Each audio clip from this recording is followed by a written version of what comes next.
सबको पता है कि जेपीएससी में अंदर से धांधली हुई है, अंदर से पैसे की इधर उधर मिली भगत हुई है। मेरे दोस्त सामने तो नाम नहीं बता सकते हैं, बट उन लोग 40-45 लाख रुपए देकर के मेंस की कॉपी उन लोग अलग से जाकर के लिखे हैं। 5 साल सरकार रही, ठीक है, 5 साल में उन्होंने कितना भर्तियां दी, और जितने भी भर्तियां दी सब में पेपर लीक है। सब में दोस्त है जिसके टीचर है जेई में, ठीक है।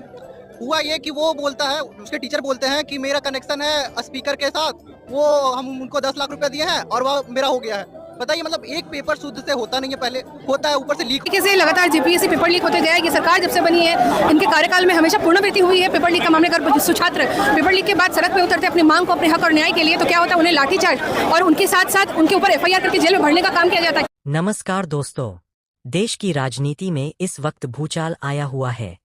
नीट पेपर लीक मामले पर मचे भारी बवाल और छात्रों के चौतरफा दबाव के बाद केंद्रीय शिक्षा मंत्री धर्मेंद्र प्रधान को आखिरकार अपने पद से इस्तीफा देना पड़ा।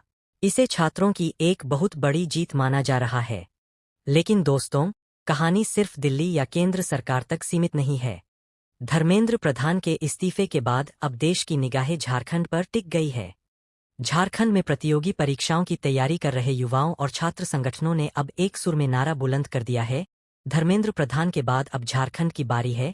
जेपीएससी और जेएसएससी में धांधली करने वालों की विदाई की तैयारी है। आज के इस वीडियो में हम बात करेंगे कि जेपीएससी परीक्षाओं में ऐसा क्या हुआ कि राज्य के शिक्षा मंत्री और मुख्यमंत्री से सीधे इस्तीफे की मांग की जा रही है। क्या झारखंड के युवाओं के साथ इंसाफ होगा? वीडियो को अंत तक जरूर देखिएगा, क्योंकि आज हम हर एक सच से पर्दा उठाएंगे। मैं धन लक्ष्मी। इस चैनल को एक सब्सक्राइब कर दो, आपको 2 मिनट में गुड न्यूज मिल जाएगा। दोस्तों, झारखंड लोक सेवा आयोग यानी जेपीएससी का विवादों से चोली दामन का साथ रहा है। हाल ही में हुई 14वीं जेपीएससी सिविल सेवा प्रारंभिक परीक्षा पीटी में बड़े पैमाने पर अनियमितताओं और धांधली के आरोप लगे। छात्रों का आरोप है कि परीक्षा केंद्रों पर खुलेआम नियमों की धज्जियां उड़ाई गईं। बात सिर्फ आरोप तक नहीं रुकी। जब छात्रों का गुस्सा फूटा और मामला कोर्ट तक जाने लगा, तो राज्य सरकार को बैकफुट पर आना पड़ा। इस महाविवाद के बाद क्या क्या हुआ, जरा सिलसिलेवार तरीके से समझिए। पहला, चेयरमैन का इस्तीफा। भारी दबाव के बीच जेपीएससी के अध्यक्ष चेयरमैन को अपने पद से इस्तीफा देना पड़ा। परीक्षाएं स्थगित। विवाद इतना बढ़ गया कि ने मुख्य परीक्षा मेन एग्जाम समेत अपने 2026 के परीक्षा कैलेंडर की 9 सबसे बड़ी भर्ती परीक्षाओं को अगले आदेश तक के लिए टाल दिया है। तीसरा, सीआईडी की एंट्री। सरकार ने मामले की जांच सीआईडी को सौंपी। सीआईडी ने जेपीएससी दफ्तर पर छापेमारी की और कई संदिग्धों को गिरफ्तार भी किया है। लेकिन छात्रों का सवाल सीधा है, जब परीक्षा कराने वाली पूरी संस्था ही कटघरे में है, तो इसके राजनीतिक मुखिया पर कार्रवाई क्यों नहीं? अब आते हैं उस मुख्य बिंदु पर जिसने इस मामले को पूरी तरह से सियासी बना दिया है। जैसे ही दिल्ली में धर्मेंद्र प्रधान का इस्तीफा हुआ, झारखंड में मुख्य विपक्षी दल बीजेपी ने राज्य की हेमंत सोरेन सरकार को आड़े हाथों ले लिया। तो अभी जो सरकार चल रही है झारखंड में, मैं कोई झिझक के बगैर कह दे सकता हूं।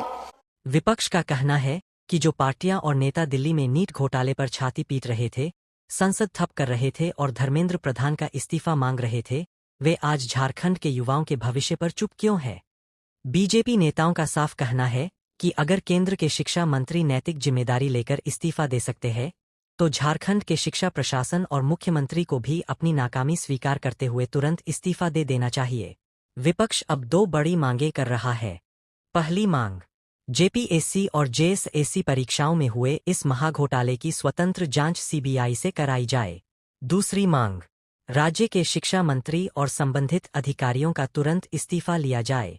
दूसरी तरफ झारखंड मुक्ति मोर्चा और कांग्रेस का रुख बिल्कुल अलग है।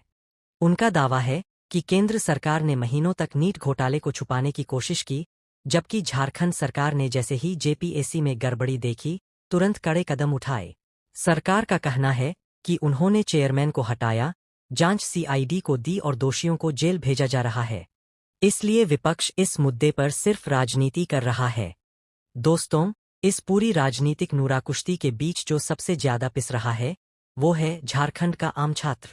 लातेहार, पलामू, दुमका, रांची और धनबाद के छोटे छोटे कमरों में रहकर अपने माता पिता की खून पसीने की कमाई से सालों साल तैयारी करने वाले छात्रों का भविष्य अंधकार में लटक गया है।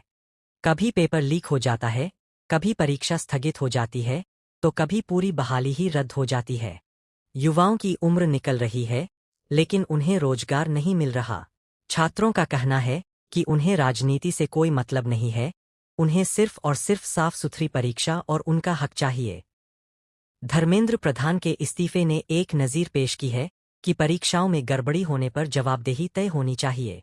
अब देखना यह है कि क्या झारखंड सरकार भी इस जवाबदेही को स्वीकार करेगी।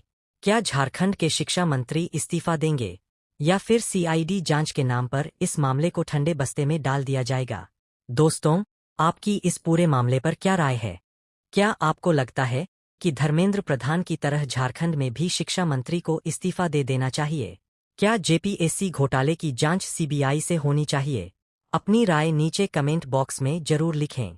अगर आप भी झारखंड के छात्रों के संघर्ष के साथ हैं, तो इस वीडियो को लाइक करें और ज़्यादा से ज़्यादा शेयर करें ताकि युवाओं की आवाज़ सरकार तक पहुंच सके।